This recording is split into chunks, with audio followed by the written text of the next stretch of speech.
Ta-da!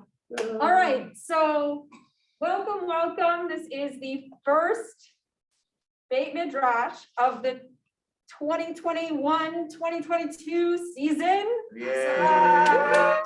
We're back in person, but still online, which is the best of both worlds. So I am so excited. My name is Jennie Beckman.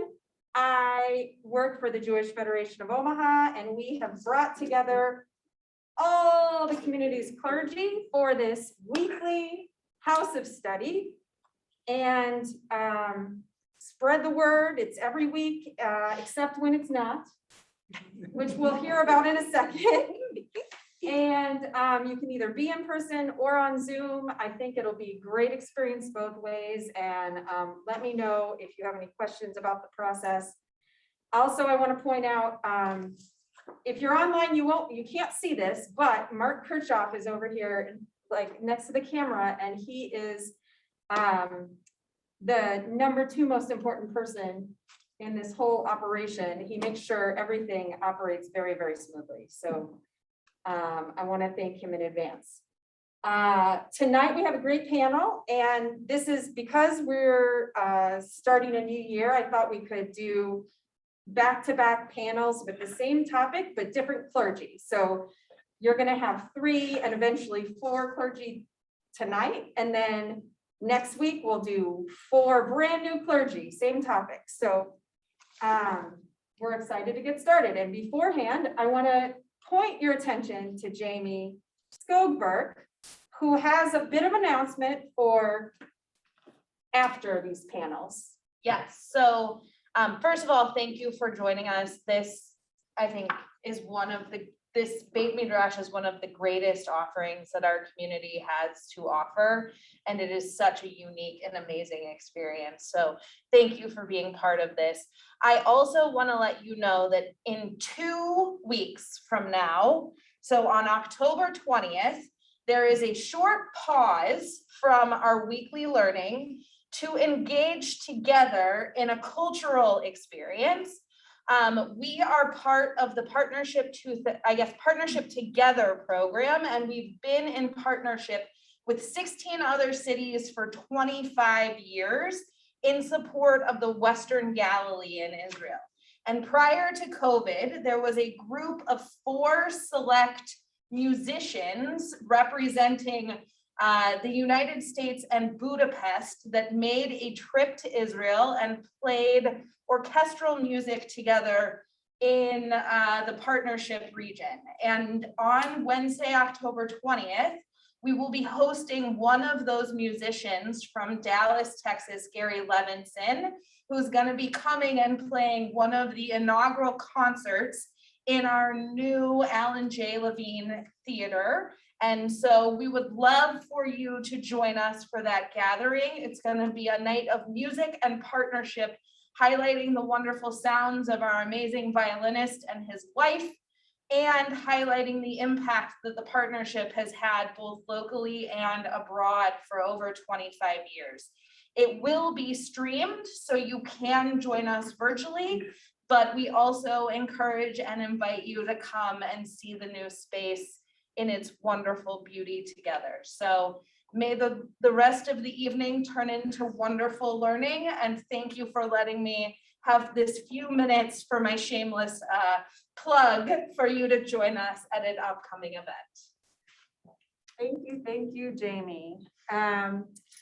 So I wanted to give an introduction for those of you who did not do your homework, because we don't insist you do your homework. You can always do your homework, but you don't have to. The homework that you might have done is ask yourself, what is the Pew Study, and why are we talking about its results? And so tonight's topic is really digging into some of the results of the 2020 Jewish Americans portion of the Pew Study. And I wanted to give you background because the Pew Research Center is basically this nonprofit fact tank that informs the public about issues, attitudes, and trends shaping the world. So every certain number of years, they come out with this data on, it's a survey of Americans, and they break it down into subsections. And so the thing obviously that the Jewish community likes to dive into is like, what is up with Jewish Americans now? So tonight we're gonna have a lot of conversation. I'm gonna be asking some questions to get us started off, but I really want to encourage all of you in the room and also on Zoom. If you have a question, feel free to raise your hand and speak. You can also type it into the chat and we'll have someone watching those questions. And let's get started. So our first question is also going to allow our panelists to introduce themselves. So I want to start by saying the big takeaway is that US Jews are culturally engaged. All of you, I hope you're part of that. Increasingly diverse, politically polarized, and worried about anti-Semitism. So my first pitch or question for the panelists, please share your name, title, congregation, and really just in a few sentences share what out of those four main topics most interests you. Should I go first? Okay. I'm Rabbi Deana Berezin, and I'm the Associate Rabbi at Temple Israel. And in terms of, I think all of those things are really fascinating, especially just that, like, out of all of those things, that the main takeaways are those four items are kind of really interesting to me. But the thing that I find interesting out of those four is that is the political polarization, because there's so much research that points to similarities in lots of things, but the polarization is actually like about just a couple of big factors. And so I have a lot of questions and thoughts and I think interest in understanding why certain people focus on different issues and why that has become so polarizing within the Jewish community. Thank you. Hi, everyone. Brian Stoller. I'm a Rabbi at Temple Israel. And I think, to me, I don't know if it was one of the ones that Jennie listed, culturally engaged. So I guess it's kind of part of that, is I'm really fascinated by the, I guess, the low level of religious identity among American Jews. I don't remember now exactly what the statistic was, but it's a pretty high number of percentage of American Jews who do not consider themselves to be religious. And I found to be very interesting that that American Jewish religious identity and religious kind of practice is lower in the Jewish community than in American society generally. I guess that's not surprising, but it's really interesting to me, and I would love to explore that further. Hi, I'm Michael Krausman. I'm the Hazzan at Bethel Synagogue.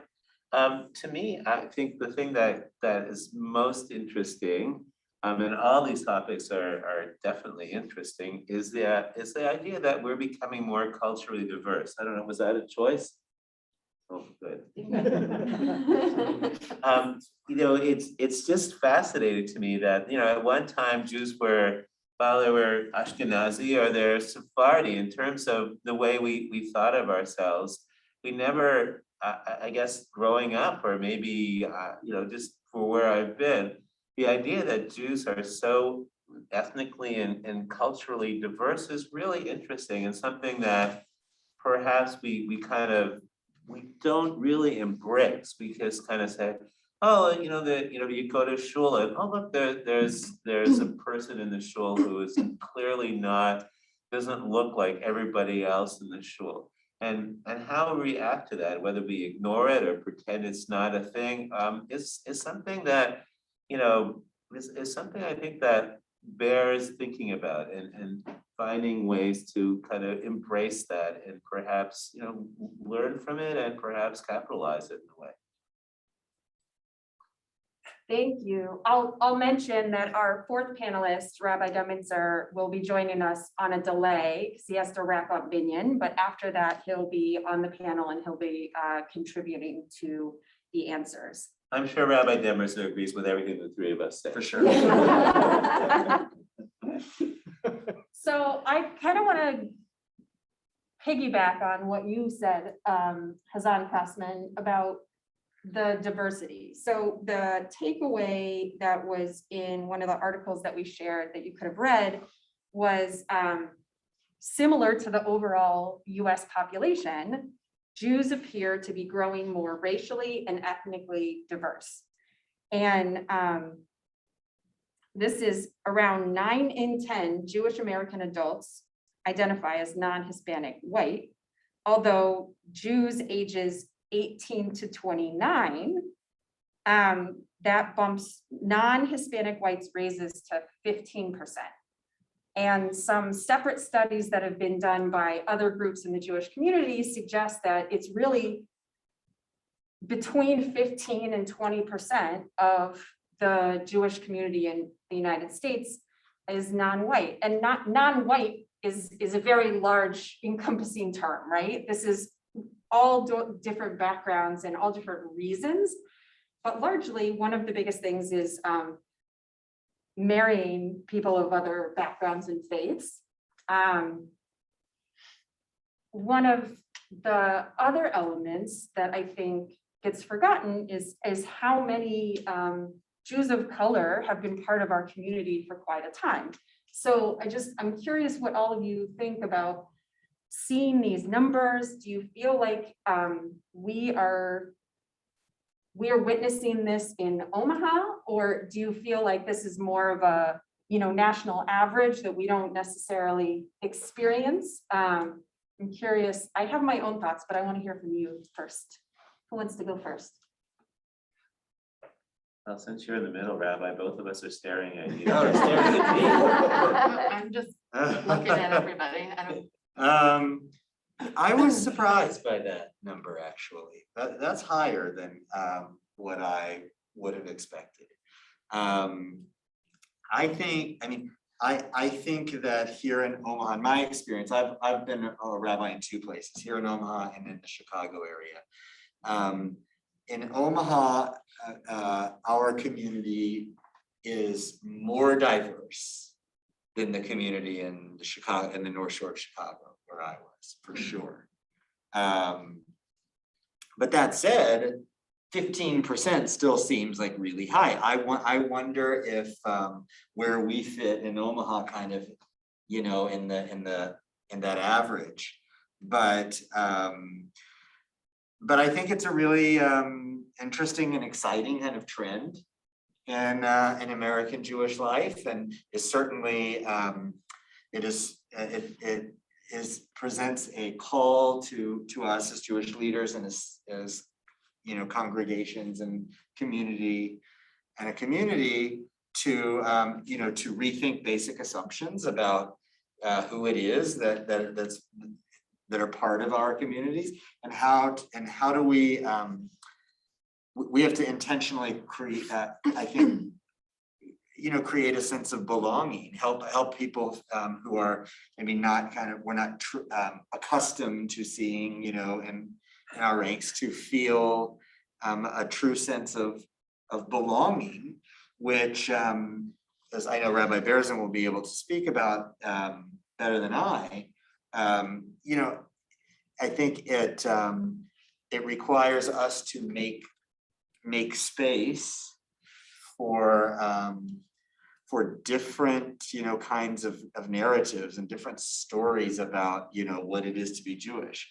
One of the things that I've always experienced in the Jewish community is growing up in Houston, Chicago, here, is that I don't know. I mean, by and large, everybody kind of has the same basic story. I mean, where I grew up, I mean, it's the same. But as this, these demographics shift, that is not the case anymore. The members of our community bring, dramatically different experiences, backgrounds, narratives, and we have to intentionally kind of create the space to be able to hear and affirm and, amplify these different stories, to really create that sense of belonging and, and acknowledge the texture of our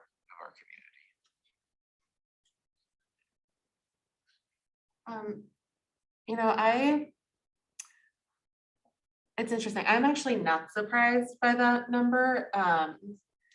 I think that what it says is that is the case because Jewish community mirrors, doesn't live in a vacuum, right? So I think that what it says to me is if that number isn't reflected in our institutions, then we are not creating, as Rabbi Stoller said, then we are not creating the space and the comfortability for people who identify as people of color or other different, whatever that official category was, that they don't feel comfortable entering our institutions. So it doesn't surprise me that that number is 15 to 20%.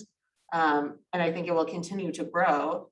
But if what we're seeing is a vast majority of white Jews in our institutions, then it suggests that we are not creating the space and the ability for people to feel safe walking into our institutions. And so, a lot of what we hear from Jews of color, and I've tried to open this conversation up, but a lot of my work has been recently trying to continue to make this more of an open, honest space in our Jewish community and at Temple in particular, is that we have for a long time just not given opportunities for voicing the differences in those experiences. And because of our assumptions and because of our usually vastly non-intentional microaggressions, we are still harming people and we are still not, we're still doing things that while under the guise of trying to be welcoming,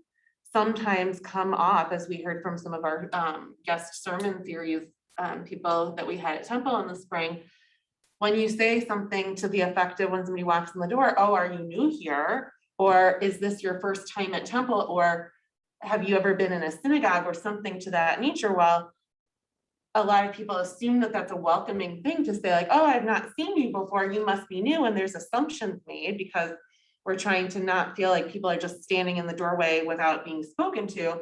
The kind of questions that we ask and the way that we phrase things are hurtful to people. And so I would say that a good number of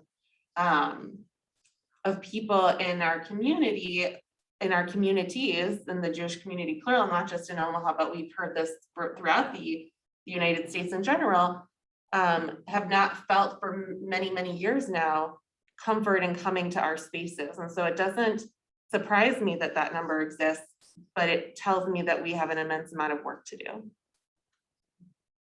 Absolutely. I would be interesting to see a comparison between the last time they did this survey and this time to see if that number has changed. I'm looking, I didn't look at the whole survey. I'm like one of those people that looked at the 10 takeaways, so I must be honest with that. But I think I'd be interesting to see a study both over time and also over geographic location.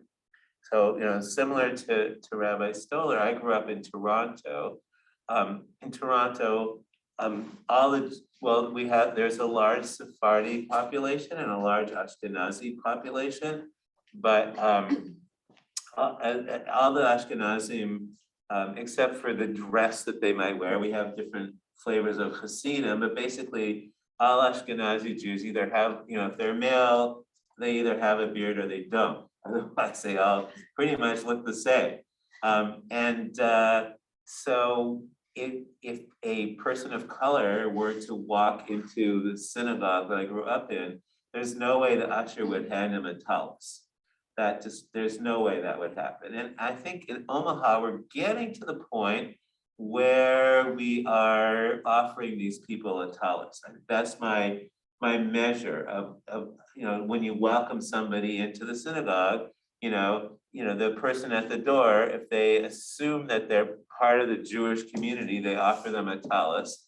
And if they don't, they go through the questions similar to what Rabbi Berezin was suggesting. Oh, you've never been in a synagogue before, I bet. So it'd be interesting to see. I feel as though, and I don't have any data for this, but I feel as though, at least in our synagogue, that the number of people who don't look like everybody else has been growing. I don't know if it's been growing exponentially, but it has been growing.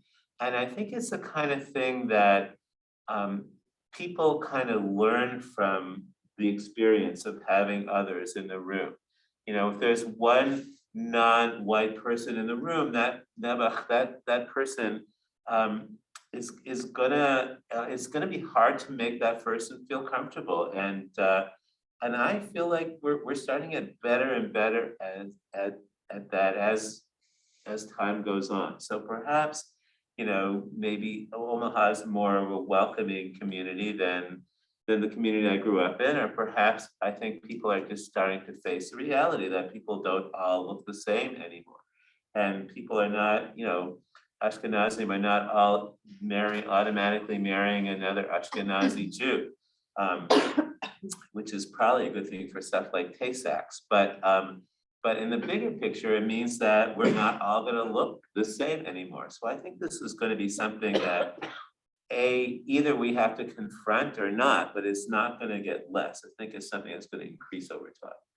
And actually, I wanted to add just some random observations that it's not only that Jews are marrying people outside of Judaism and bringing their family and raising a Jewish family, although that is, often the case. But we have, I remember there were a lot, my generation, I think there were a lot of interracial adoptions. And so these, for example, like a lot of my classmates at Temple, or a number of my classmates at Temple, were adopted from out of the country and from Asia, either China, Korea, many different backgrounds. And those people are growing up and raising their own Jewish families and marrying. And that's just, increasing the number of individuals who, wouldn't be the person who stereotypically on the street would be identified as a Jewish person. So I wanted to move forward. I had another question, but before I pose that, I want to see,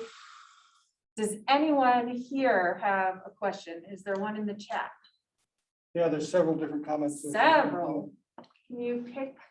The first one is about whether or not the growth in the numbers of Jews of color is a matter of people starting to identify as Jewish instead of hiding it. You have your microphone on? Oh, that's interesting. We don't.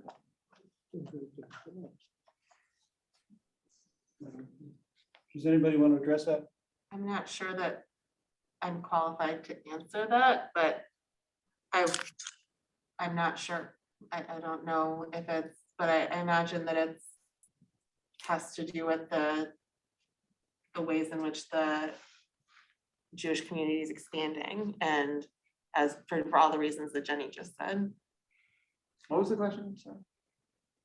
Whether or not the increase in the number of Jews of color is because people are beginning to identify themselves rather than hiding that they're Jews. So I don't know that there's data that's in here anyway that addresses that specifically, but one thing that I think we're seeing in the community kind of generally is that people are coming to us, having discovered that they have some element of Jewish, background in their lineage. With the availability of the DNA tests and genetic, whatever. People are finding that, oh, I have I'm 14% Jewish or whatever it is, and didn't know anything about it, but then their interest becomes kindled and they want to explore it. And so they're coming to Temple Israel, and I'm sure to the other synagogues as well, in droves, really wanting to explore it. And so my sense is that, to the question, that this increase can be in part explained by that general phenomenon of people discovering that they have Jewish background that they didn't know about. So I want to add, before we move on, bring Rabbi Dembitzer up to speed. We've been talking mostly right now about the increase in diversity in the Jewish community as seen in this, but we also talked about the four major findings: that the Jewish community is more diverse, culturally engaged, politically polarized, and worried about anti-Semitism. So everyone kind of introduced themselves and shared which one of those pieces was more interesting to them. I was hoping you could perhaps introduce, bring some flavor. Oh, okay, let's do that. Can I do none of the above? Or is You that an can do option? none of the above. Well, I don't want to do that yet, but I will. But the anti-Semitism piece actually spoke to me and also worries me. I think that I always felt that there was an issue with anti-Semitism everywhere. And I think that always sometimes is beneath the surface, but I think it was never a surprise to me. I think that's what a lot of times keeps us honest. And I think that sometimes when we think that we're too comfortable somewhere, there's always some winds of change, and it always tells us, guys, gotta deepen your Judaism. That's a little bit what I felt all along. And I think that's something that can also inspire. I don't think that's a positive thing to inspire, but I think that sometimes our identity is sometimes shaped from outside of us. That's a shame. But it was interesting to me that people are so focused on that. And yeah, that's one that really sticks out to me. But I was gonna go with none of the above. I had a different one, but we'll save that for later, maybe. Did we have another question in the Says, room? did the Pew Study address the intersection of disability and the Jewish community?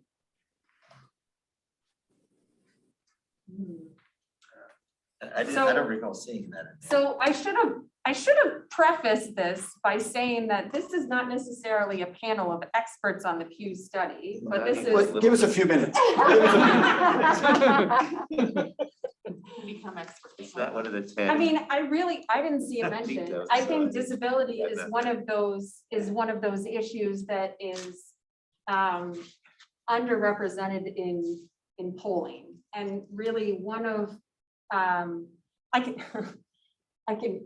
Get on the speak soapbox. I can speak to this personally. Well, so I was involved in putting the questions together for the 2017 Jewish Omaha study. And the thing that is really, really frustrating about surveys is that you really can only hold a person's attention for so long.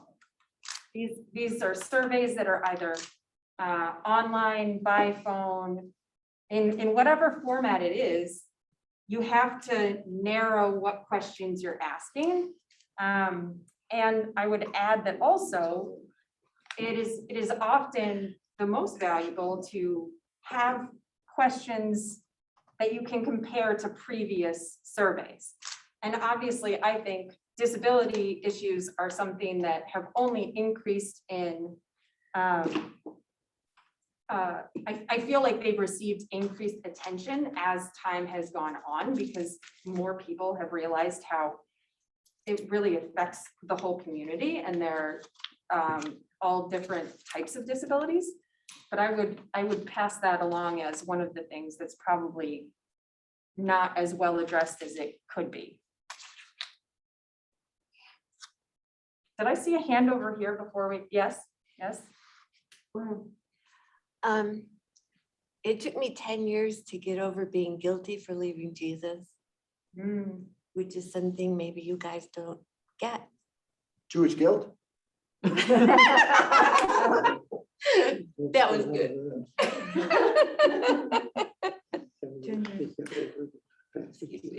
Well, that's another reason. It's like, I'm here. I'm so happy. Well, we're glad you're here with us. And maybe that's another reason why more Christians don't come. Because that guilt is really, what if I don't go to heaven? Thank you. Thank you. Is Steve Rankus raising his hand? Yes, Yes.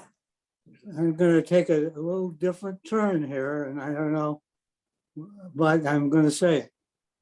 One of the studies that talked about polarization of the Jewish community, political polarization. That assumes that there are two poles.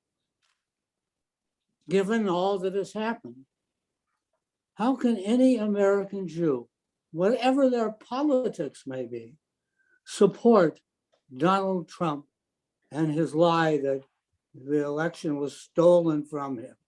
How can any American Jew, in good faith, no matter what their background, support a man like that?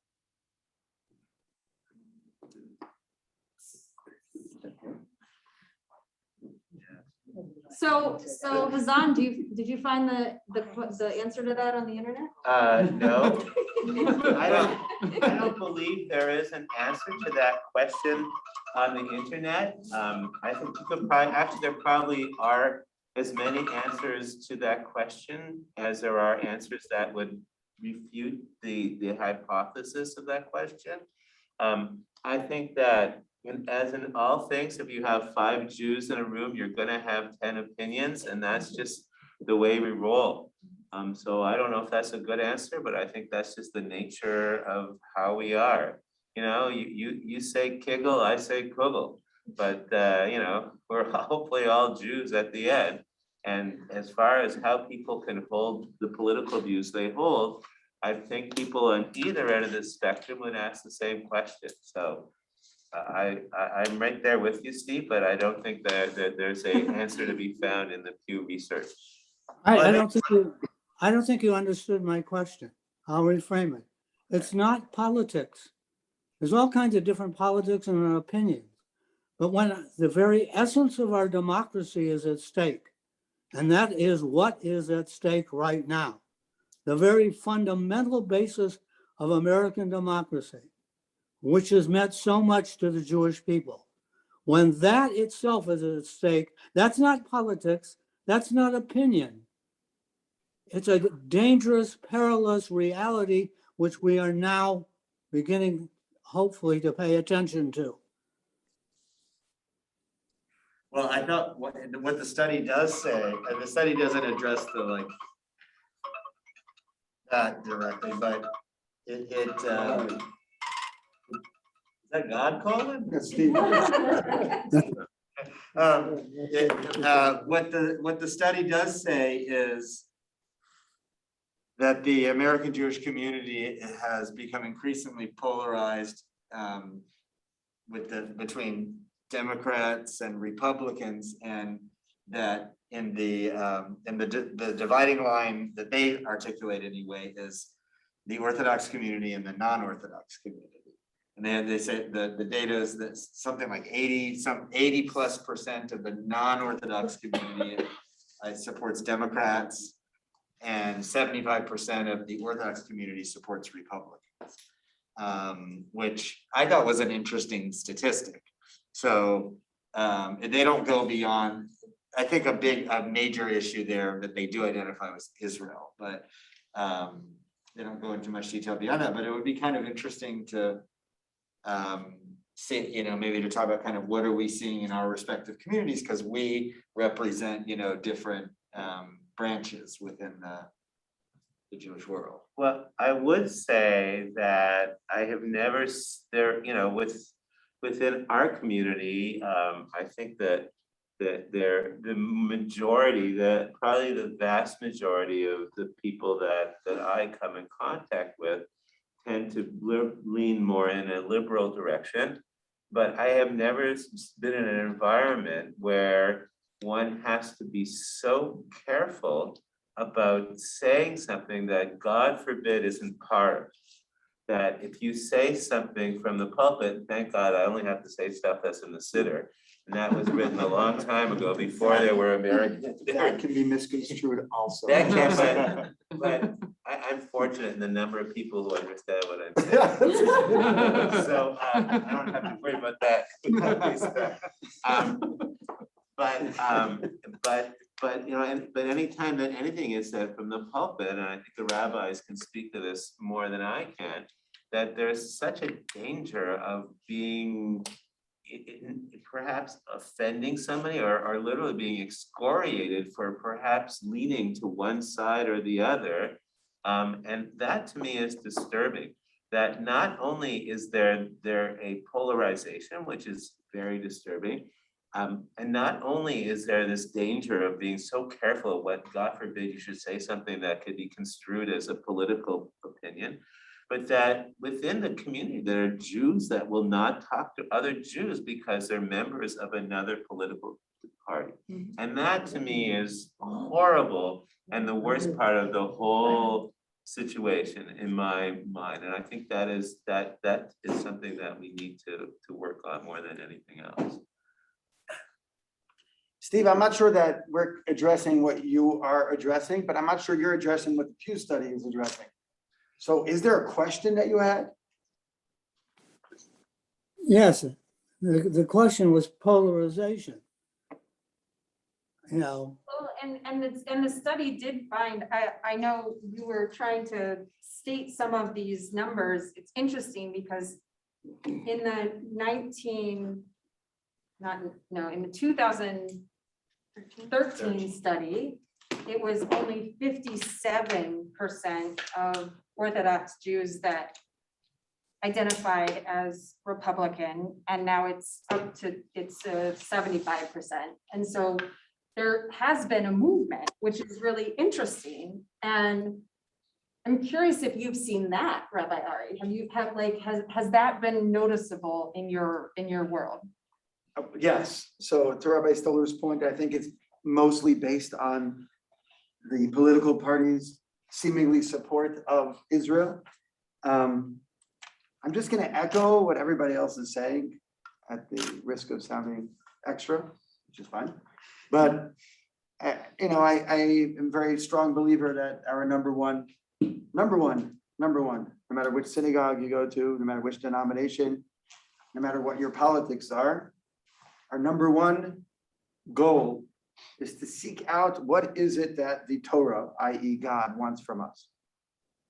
Afterwards, you can discuss how the best way to politically approach what is written in the Torah and what God wants from us to do, you can apply that to modern day American politics. However, if the flip side is true, which you start out first saying that I am a Democrat, and then I'm a Jew, or I'm a Republican, and then I'm a Jew, or I'm a Trump supporter, and then I'm a Jew, or I'm an anti-Trump supporter, no, anti-Trumper, and then I'm a Jew, that's where the problem really, in my opinion, begins.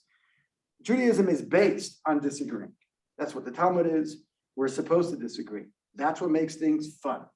However, disagreement that leads to personal differences, as I'm echoing my colleagues, that leads to needing to cancel, needing to talk over somebody else to say that your value system and your ideology and your facts are not facts, only mine is, that could be a big problem.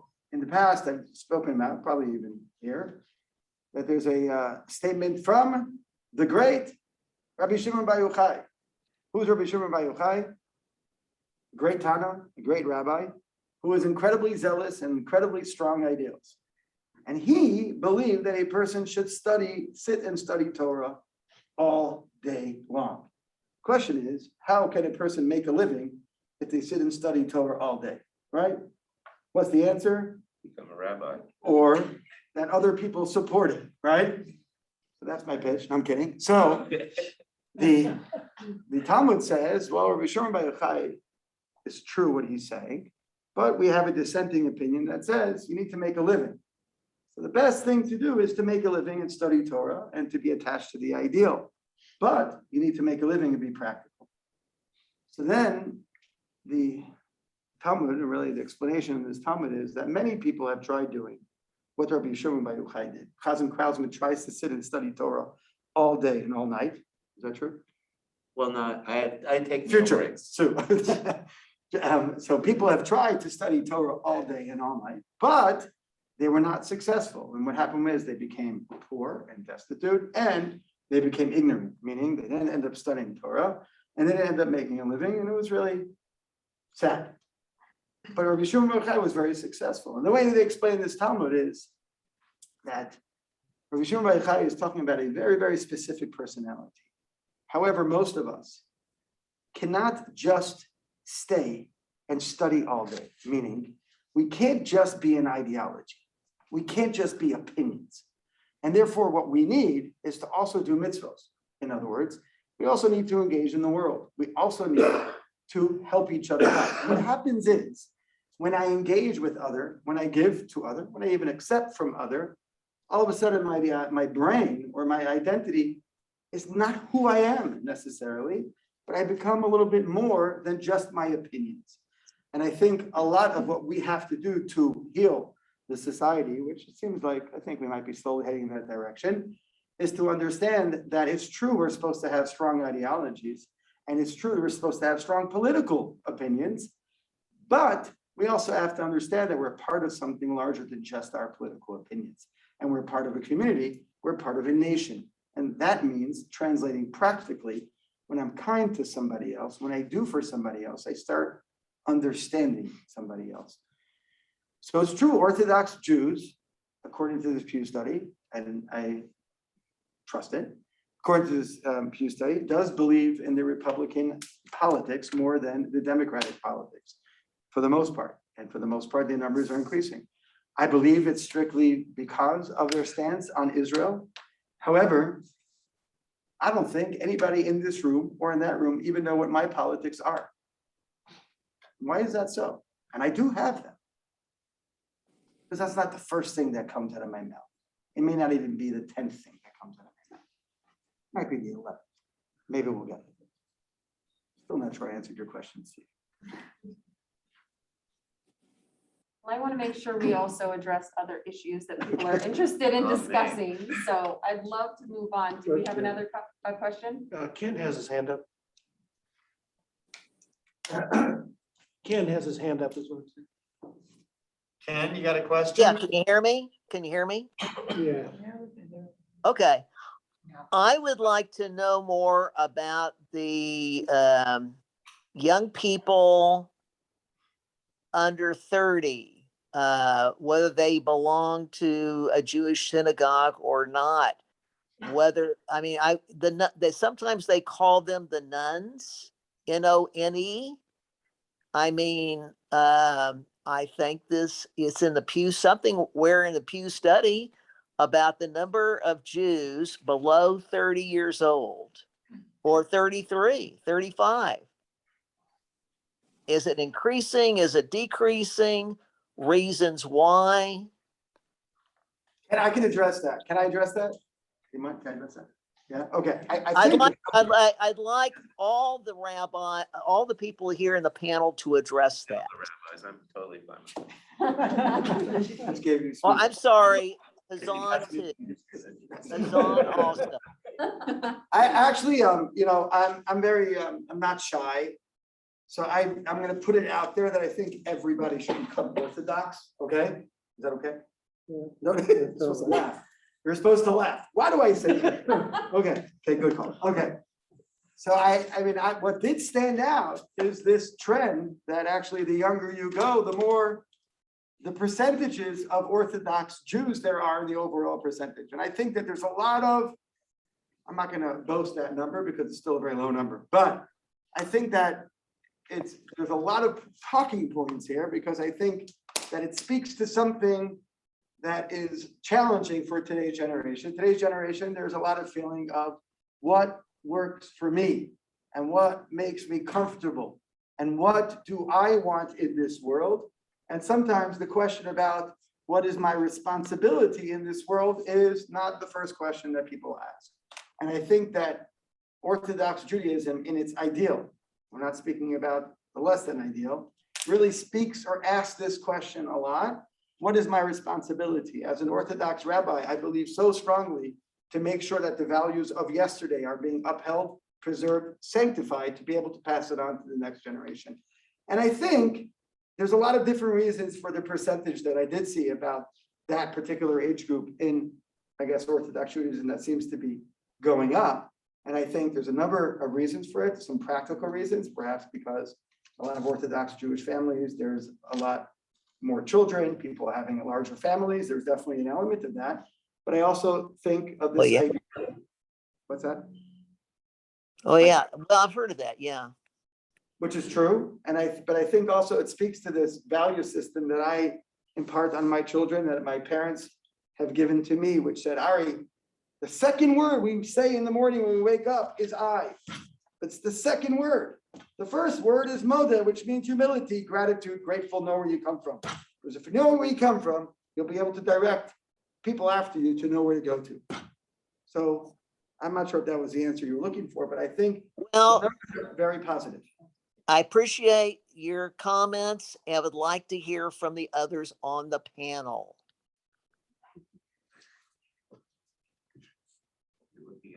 We're That, looking at, I can make a comment too, but I would like to hear from the panel first. we're going, Hazzan is about to speak.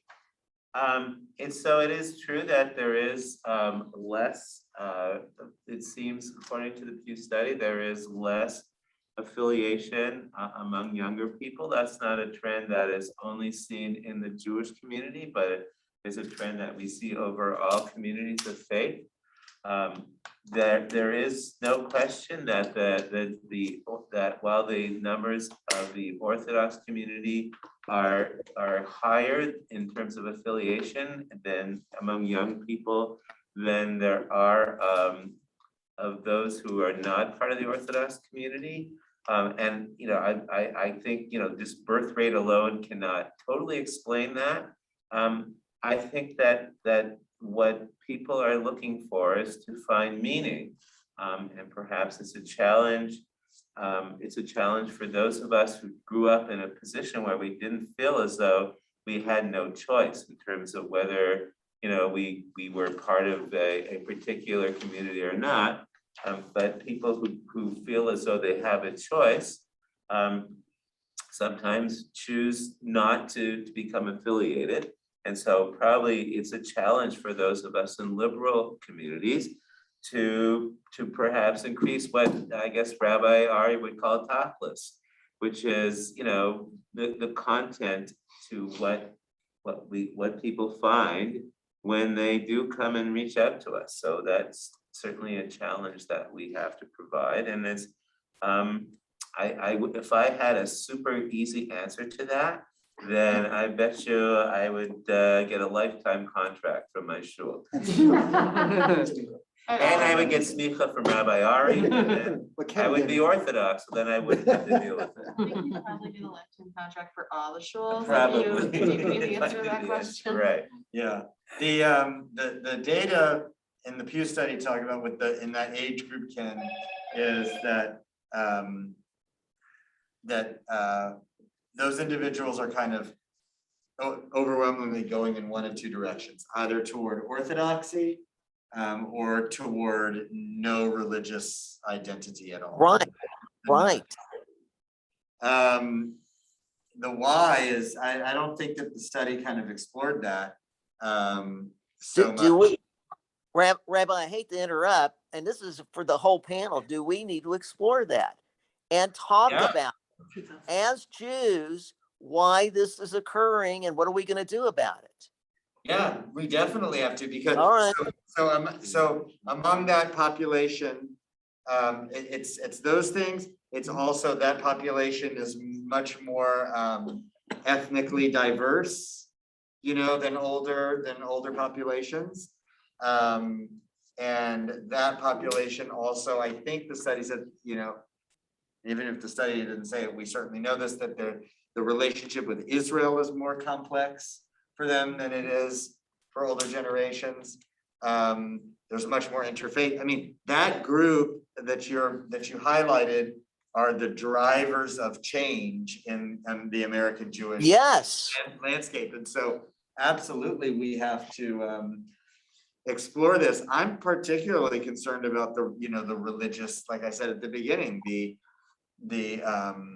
religious identity and kind of lack thereof among that group. And I don't know enough about it to talk about why it's happening, but it is very concerning to me. Yeah, we need to talk about it, the reasons, among other things. I think the other piece is, and I'm certainly not an expert, but for a very long time, we have seen that amongst liberal Jews, at least, that there's a trend of, once they go off to college, that they become increasingly disengaged from the community, like in an institutional way, and affiliation rates go down until such time as they start a family and have children and realize that they would like to raise their children in community as well.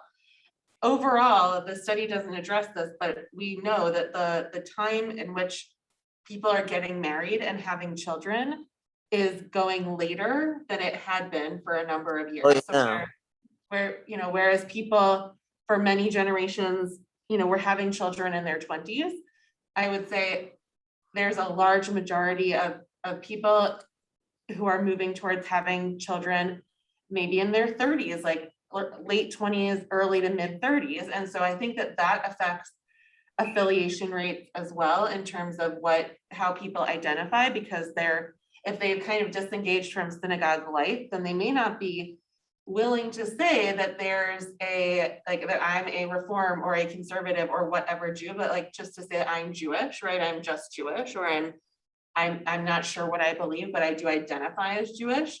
Whereas I